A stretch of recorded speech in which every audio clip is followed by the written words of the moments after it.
127, versículo 1, que nos fala: se o Senhor não edificar a casa, em vão trabalha os edificadores. Feche seus olhos aí um instante. Deus, em nome do Senhor Jesus, aqui está a sua palavra diante de nós, nas nossas mãos. E nós, meu Deus, pedimos ao Teu Espírito que fale conosco através desta mensagem. Fala com o Teu povo, com a Tua igreja, a respeito, Senhor, da Sua vontade para a nossa casa, para a nossa vida, para a nossa família, em o nome do Senhor Jesus. Ó Deus de poder e maravilha, vai repreendendo todo o mal, toda a atuação do inimigo, vai desfazendo toda a força diabólica, todo o poder das trevas, tudo aquilo, meu Deus, que não te agrada, que não te glorifica, que não te exalta. Vai, meu Deus, tirando da nossa mente, do nosso coração, aquilo, meu Pai, que não nos traz progresso, que não nos leva a crescer. Meu Deus, vai tirando da nossa vida aquilo que nos distancia de Ti, mas vai trazendo, Senhor, para nós, para perto, para dentro de nós, meu Deus, aquilo que nos leva para mais perto de Ti, em nome do Senhor Jesus. Amém? Pode sentar. Quero falar hoje sobre a casa que Deus quer. Qual é a casa que você quer? Qual é a casa que nós queremos? Todos nós sonhamos com uma casa, com uma residência.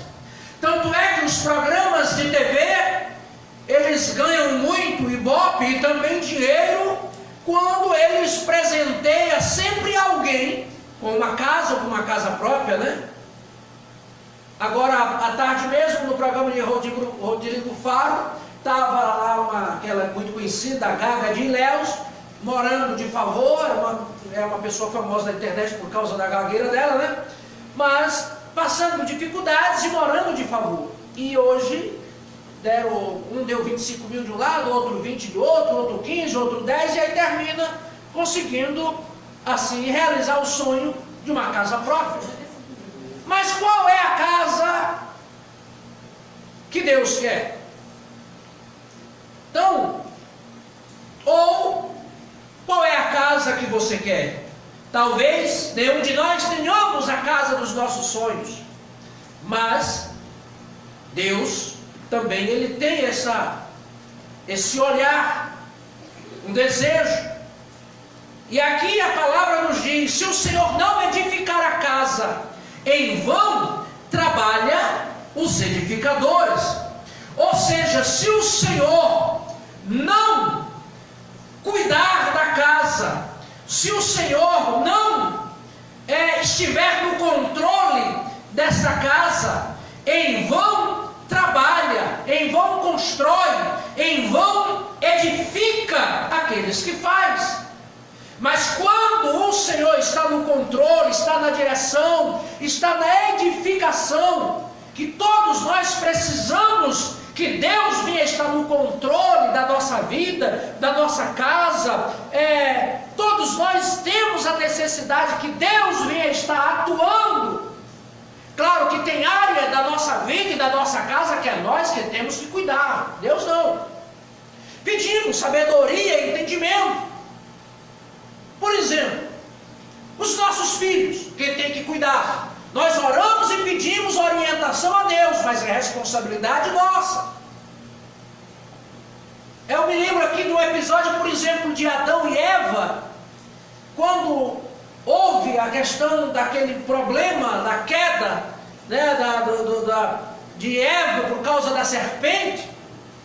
Eu já ouvi diversas mensagens a respeito disso.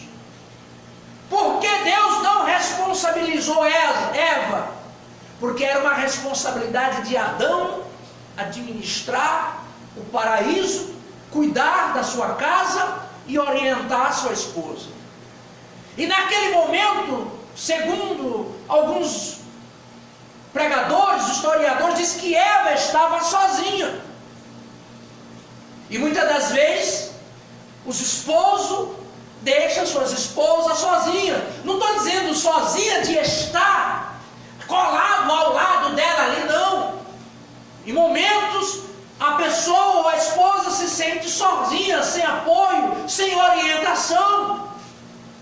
Tanto é que a própria Bíblia diz que o homem é o cabeça da casa, o cabeça da esposa, assim como Cristo é o cabeça da igreja. Então naquele momento diz que ela estava sem direção, estava sem um governante, digamos assim. Porque se Adão tivesse ao lado, eu acredito que ele não ia permitir que ela entrasse naquele engano em que Satanás, apoderando da serpente, ali usou das artimanhas dele para tentar e enganar e causar a queda do homem. Então Deus não responsabilizou Eva, porque Deus, quando ele descia no jardim, ele procurava Eva, não dizia: Adão, aonde você está? Porque a conversa é essa, por exemplo, se eu vou lá na casa do presbítero, eu não vou para resolver nada com a esposa dele, vou para resolver com ele. Se eu chego lá e ele não está, o presbítero não está lá, então tudo bem, a minha paz do Senhor, depois eu volto aqui. Esse é o dever e isso é a posição. Então Deus vinha e procurava Adão e conversava com eles, aí sim. E naquele momento, diz que Eva estava lá voando. Então tem coisas que é responsabilidade nossa e outras que deve Deus estar no controle. Então, se o Senhor não edificar a casa, em vão trabalham os edificadores. Precisamos entender melhor como Deus vê a nossa casa e como podemos edificá-la na presença de Deus. E vemos, ou seja, nós vamos utilizar nessa mensagem, aqui vou utilizar nessa mensagem, a figura de uma casa, referências bíblicas para que possamos mostrar como deve ser a nossa casa. Ou seja, a casa espiritual, mas utilizando exemplos de uma casa física, material. Como é a casa que Deus quer a respeito, será montada em desenho, digamos assim, como se fosse, poderíamos montar, se houvesse aqui um quadro, ou então aquele negócio, como é que tem lá, depois tem aquele negócio que bota na parede mesmo. O que você tem lá? Projetor. Hã? Projetor. Como é? É o projetor? Projetor, porque eu não estava ouvindo direito. Projetor, ia projetar em desenho como seria, porque toda casa tem um desenho para alicerce, mas ela começa pelo alicerce, começa pela base. Então a primeira coisa para se construir uma casa é o alicerce, a base. Cristo é a rocha, como diz Efésios capítulo 2, versículo 20 e 22, edificando sobre os fundamentos dos apóstolos e profetas, sendo ele mesmo, Cristo Jesus, a pedra angular, a base sobre a qual devemos edificar a casa para que seja forte, é a rocha que é Cristo. Então a nossa casa deve ser edificada em Cristo Jesus. Ele é a base que deve ser sustentada. Glória a Deus. A nossa vida. A nossa vida tem que ser construída em Cristo Jesus. E precisamos vincular isso, precisamos obter isso, precisamos praticar isso. Eu até postei uma mensagem esses dias que assim, é fácil falar a respeito de Jesus, ou sou crente nas redes sociais. E o que eu acho interessante é que tem umas criaturas, principalmente femininas, que botam uma foto de biquíni e aí uma frase: o Senhor é meu pastor e nada me faltará. Uma praga dessa, com misericórdia, né? Bota umas fotos. É bonita para o lado carnal, é prato cheio. Agora, olhando para o mundo espiritual, é uma miséria, uma derrota. É uma vergonha. E aí sempre bota frases bíblicas. É meu sustento. É. Só o sangue de Jesus. Ou então fogo mesmo para poder queimar. Então está uma coisa horrível. Como é que essa casa está sendo edificada? Outros, fotos, homens, fotos sem camisa, né? Não quer ficar dentro de casa, de momento, tudo bem. Dentro de casa é outra coisa, né? Agora, ir para se expor nas ruas, nas redes sociais, aí, como diz, o lado cristão vai lá, complicado. Então, Cristo é a rocha. Nós temos que edificar sobre os fundamentos dos apóstolos, os ensinamentos, as doutrinas, né, os costumes, e profetas, sendo ele mesmo, Cristo Jesus, a pedra angular. E a base sobre a qual devemos edificar a casa, para que seja forte, é a rocha que é Cristo, como diz Mateus, capítulo 7, versículo 24 e ao 27. Edificar a casa, aquele que escuta a minha palavra, aquele que pratica a minha palavra, é comparado à pessoa, o homem, a mulher que ouve a minha palavra e pratica. Ouvir todo mundo ouve, agora praticar é que é complicado, que não é para qualquer um. Hoje o fracasso que há no meio evangélico, no meio das pessoas até evangélicas, a descredibilidade é justamente pela falta da prática da palavra. Porque a falta de praticar esta palavra tem levado as pessoas a correrem atrás de artistas gospel, de pregadores, né, de fama, que querem apenas, né, aplauso, e não a prática dessa palavra. Então temos que edificar sobre a rocha que é Cristo Jesus. Segundo ponto da casa que Deus quer é as paredes. Existe casa sem parede? Pode até ter paredes de vidro, de papel, de madeira, de gesso. E aí vai, né? Até tem uma palavra no livro de Coríntios que diz assim, que a obra de cada um será aprovada. Porque algumas são de pedra, e aí vai falando de madeira, de palha, mas o que vai provar é o fogo. E o que é que resiste o fogo? Então o que vai provar a nossa estrutura é o fogo. A dificuldade, as perseguições, muitas das vezes os apertos, e assim sucessivamente. Então, o segundo ponto da casa que Deus quer é as paredes, a forma em que essas paredes são construídas. Pois as paredes, elas se representam, elas significam proteção. Se a pessoa constrói um teto e não tem parede, ela está protegida? Ela pode dormir em paz? Não, porque está como se estivesse no relento. Então parede representa proteção. E no livro de Neemias, capítulo 4, versículo 14, nos diz, a parte B do versículo diz: lembrai-vos do Senhor, grande e terrível, e peleja pelos vossos irmãos, vossos filhos, vossas filhas, vossas mulheres e vossa casa. Deus peleja, Deus guarda, Deus protege. Uma vez eu ouvi um pastor falar sobre Deus é terrível. Eu quase levanto do culto e vou embora. Achei que o homem estava agravando, falando, né? Blasfêmia. Mas não, no livro de Malaquias também diz que Deus é terrível e tremendo. Tremendo e terrível. E aqui ele fala também: lembrai-vos do vosso Deus, grande e terrível, e peleja pelos vossos irmãos, vossos filhos, vossas filhas, vossas mulheres e vossa casa.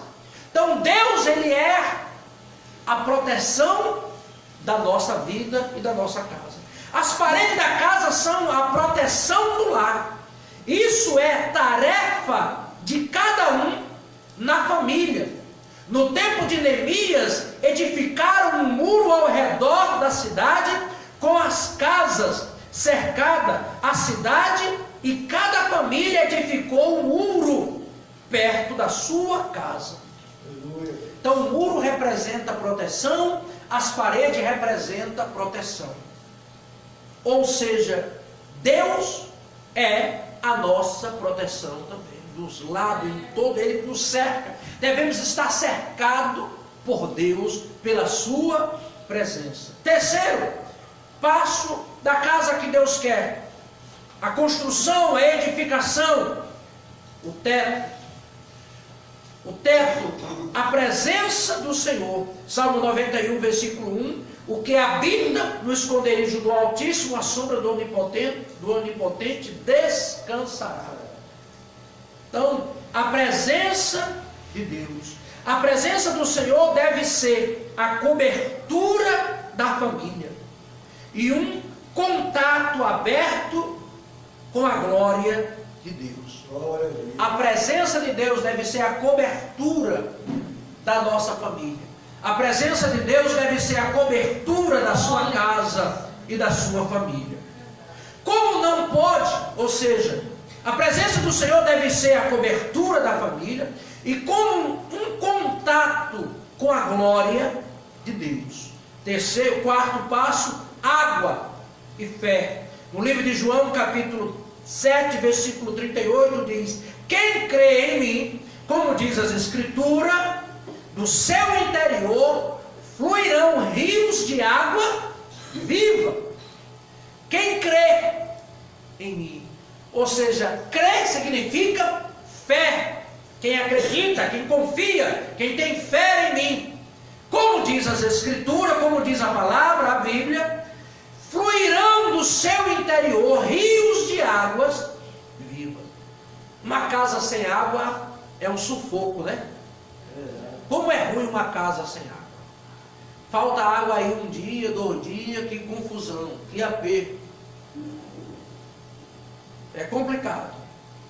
Como não pode haver falta de água numa casa, também não pode faltar a fé que faz fluir a presença de Deus no lar. Assim como não pode, é ruim, e nunca deve faltar água, porque quando falta água na nossa casa, temos problemas, temos dificuldade. Dependendo da situação, a gente começa a sentir mau cheiro até da gente mesmo. Porque faltar água numa casa é problema. É verdade. Então, assim como não pode faltar água na nossa casa, também não pode faltar fé. Porque quando temos, por menor que seja, fraquejamos na fé, nós vamos enfrentar problema. Vamos ter dificuldade. Então não pode faltar a fé na nossa vida. Não podemos vacilar da fé. E que nessa noite nós possamos sair daqui mais fortalecidos na fé. E como é que eu vou adquirir fé? Procure aí. Aleluia. Através da palavra. Não, eu confio, isso aqui existe. Amém. Deus prometeu isso aqui, então eu vou buscá-lo. Não está escrito aqui, então eu quero. Agora, para que eu quero? Querer eu quero. Agora, o que eu devo fazer para que isso venha sobre a minha vida? Eu vou buscá-lo. Eu vou me esforçar. Não, por mais que venha a dúvida no coração, não, eu não aceito, eu rejeito a dúvida. Eu creio que Deus vai operar esse milagre, essa maravilha na minha vida. Deus vai abrir essa porta para mim. Deus vai salvar o casamento. Deus vai salvar a minha vida, a minha família. Deus vai curar, Deus vai abençoar. Já sou abençoado e amém, e amém, e amém, e acabou. Não deixa o diabo colocar dúvida. Porque diz que o Senhor veio e semeou o trigo, aí veio o inimigo e semeou o joio. Mas vamos permanecer firmes em nome do Senhor Jesus. Como não pode faltar água, não pode faltar fé na nossa vida. Porque Se pode até ter a falta d'água, mas se não faltar a fé, se tiver fé, pode sair água, nem que seja da rocha. Aleluia. Como Deus fez através Aleluia. de Moisés. Glória a Deus. Faz brotar água. E a fé traz à existência coisas que não existem. Então, a outra coisa, o quinto passo para da casa que Deus quer, é que não falte luz. Salmo 119, versículo 105, todos nós conhecemos, eu acredito que de cor, que diz: lâmpada para os meus pés é a tua palavra, e luz para os meus caminhos. Uma casa sem luz também é outro problema, é outra coisa ruim. Você pode improvisar uma luz de uma vela, de um lampião, de um candeeiro, que no meu interior tem muito, quer dizer, está mais difícil hoje. E agora lá tem energia, mas tem muitos que não deixam de ter o candeeiro, o lampião ali. Então uma casa sem luz também é problema. Porque por mais que ele improvise a luz com uma vela, com algum item desse que eu falei, mas a geladeira não tem como improvisar. Se for uma noite calorosa e ainda onde tem a muriçoca, pior. Porque o ventilador não pode ser ligado. Aí é outro problema. Complicado. Se for uma noite de frio, você pode se embrulhar. Se livra da muriçoca. Mas se for noite de calor, ele vai se embrulhar, vai derreter. Lá se protege da muriçoca, mas vai morrer abafado de tanto calor. Então, mas quando tem luz, quando tem energia, aí tudo fica mais fácil. Então, lâmpada para os meus pés é a tua palavra e luz para os meus caminhos. A Bíblia deve ser lugar de destaque para a casa e para a família, não como ornamento, mas como a palavra de Deus. A palavra de Deus, a Bíblia Sagrada, não pode ser um objeto de ornamento, um objeto de enfeite na nossa mesa, na estante, não. Ela tem que estar no lugar de destaque da nossa meditação, da nossa memorização, da nossa leitura diária e do dia a dia. Então, nós precisamos deixar Deus ser o arquiteto da nossa casa. Precisamos deixar Deus tornar-se o arquiteto, o construtor, o instrutor, o orientador da nossa casa. Como ele disse: o Senhor não edificar a casa, em vão trabalha os edificadores. Deixa eu ver aqui ainda mais 2 versículos, nós encerraremos. Versículo 2 diz: inútil vos será levantar de madrugada, repousar tarde, comer o pão de dores, pois assim dá ele aos seus amados o sono. Então, todo esforço que fazemos, Deus não estando na estrutura, na construção dessa casa, é em vão. Não adianta nada.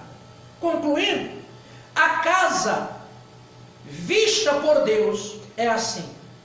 Não importa se é grande ou pequena. E um lugar firme na rocha, com a proteção e presença do Senhor, e aonde flui o reino do Espírito e a luz da palavra de Deus. Então a casa que Deus quer é dessa forma. Não importa se ela é grande ou se ela é pequena, mas que venha a ser edificada, construída de acordo com a sua vontade e a sua palavra, aonde flui um rio de água viva, onde flui o Espírito, aonde flui a luz e a palavra do próprio Deus. Amém? Aleluia. Então, glória a Deus, que a sua casa, a minha casa, a nossa vida seja dessa forma, construída mediante a vontade de Deus, em nome de Jesus. Se coloque de pé, vamos orar. Bendito Deus e amado Pai, em nome do Teu Filho Jesus, a Tua palavra foi exposta, foi mencionada, e nós entregamos ao Senhor nossa casa, nossa vida. Pedimos ao Senhor, meu Deus, que venha ocupá-lo todas as áreas da nossa vida. Quando fala nossa casa, meu Deus, não estou falando apenas da casa construída pela mão de um pedreiro. Não, a nossa casa é espiritual, a nossa vida, Senhor, nós entregamos nas tuas mãos, pois se a nossa vida estiver, meu Deus, direcionada por ti, se a nossa vida estiver, meu Deus, construída, sendo arquitetada, construída pelo Senhor, pela sua mão, pela sua vontade, se houver, meu Pai, a luz da tua presença, se houver, meu Deus, o rio de água viva, a tua palavra, meu Senhor, a nossa casa material também será uma bênção, Senhor. E assim, meu Deus, acontecerá o que o Senhor falou para Abraão: ser tu uma bênção e a sua descendência também. E por isso, meu Deus, nós confiamos a nossa vida nas suas mãos, confiamos, meu Pai, os nossos caminhos, entregamos a ti na certeza que o Senhor dará, meu Pai, a direção certa, um novo rumo, uma mudança, uma trajetória, meu Pai, de bênção, de vitória, de conquista e de realização. Nós, meu Pai, entregamos nas suas mãos a nossa vida, entregamos ao Senhor a nossa casa, a nossa família, os nossos filhos, a nossa saúde, as nossas finanças, os nossos planos, nossos projetos, meu Pai. Nós confiamos a Ti e pedimos a Ti, Senhor, dirige, guia, Pai, em nome do Teu Filho Jesus. E desde já, meu Pai, já Te agradecemos na certeza da vitória, em nome do Pai, do Filho e do Espírito Santo, em nome de Jesus. Dê glória a Deus e aplauda o Senhor Jesus. Graças a Deus, bendito seja o Senhor.